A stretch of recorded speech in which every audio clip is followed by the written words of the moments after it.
Pernah nggak sih ngerasa kesel banget waktu lagi berurusan sama layanan publik?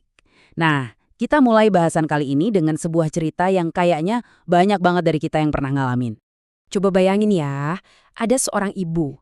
Dia baru aja kehilangan suaminya. Dan sekarang jadi satu-satunya pencari nafkah di keluarga. Dia cuma mau ngurus satu hal yang kelihatannya simple tapi penting banget. Perbarui kartu keluarga. Tapi bukannya dapat bantuan, dia malah kayak nabrak tembok birokrasi.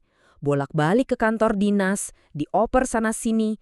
Dan ujung-ujungnya cuma rasa frustrasi dan penundaan yang gak ada habisnya. Nah, pengalaman kayak begini tuh bukan cuma sekedar pelayanan jelek loh. Ternyata dalam hukum kita ada nama dan definisinya sendiri. Jadi, apa sih sebetulnya istilah untuk kegagalan sistemik, perlakuan gak adil, dan pengabaian yang dialami sama si ibu tadi, dan mungkin banyak dari kita? Namanya maladministrasi. Ini bukan istilah biasa, tapi ada di undang-undang kita. Artinya, ini adalah perilaku aparat yang melanggar hukum. Bisa karena mereka menyalahgunakan wewenang, lalai, atau bahkan sengaja nggak ngerjain tugasnya, yang akhirnya bikin masyarakat rugi. Maladministrasi ini ternyata bentuknya macam-macam, ada banyak wajahnya. Penting banget buat kita kenal sama pola-polanya, biar kita tahu cara melawannya.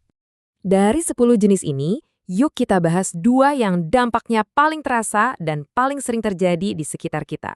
Penundaan berlarut dan diskriminasi. Soalnya begini, penundaan dan diskriminasi itu bukan cuma bikin kita nggak nyaman atau nunggu lama.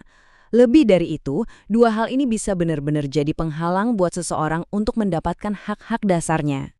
Pertanyaannya, siapa yang paling menderita karena ini semua? Nah, ini dia. Dampak dari maladministrasi itu nggak dirasain sama rata oleh semua orang. Slide ini ngegambarin perbedaannya dengan jelas banget. Buat sebagian dari kita, urusan yang ditunda mungkin cuma gangguan kecil. Tapi buat kelompok rentan, kayak si ibu di awal cerita tadi, penundaan itu bisa jadi bencana yang menghalangi kelangsungan hidup. Dampak terburuknya itu paling dirasakan oleh kelompok-kelompok seperti perempuan kepala keluarga, teman-teman penyandang disabilitas, para lansia, dan masyarakat miskin. Ini justru memperdalam jurang ketidaksetaraan yang udah ada. Jadi, intinya adalah kebijakan publik yang kelihatannya satu untuk semua atau netral, seringkali malah jadi diskriminatif. Kenapa? Karena nggak mempertimbangkan kebutuhan khusus dari kelompok-kelompok yang berbeda ini. Oke, sekarang kita udah lebih paham masalahnya.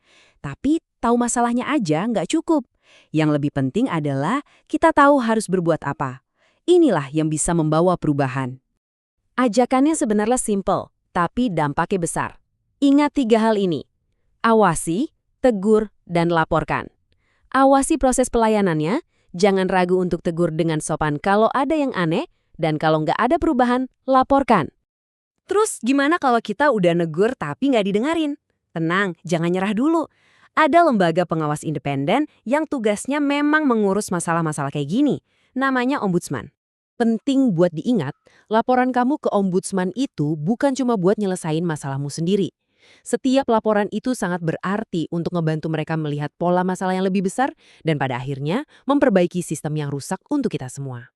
Jadi, sebagai penutup, pertanyaannya kembali ke kita semua. Sekarang kita udah tahu apa itu maladministrasi, bentuknya apa aja, dan dampaknya gimana.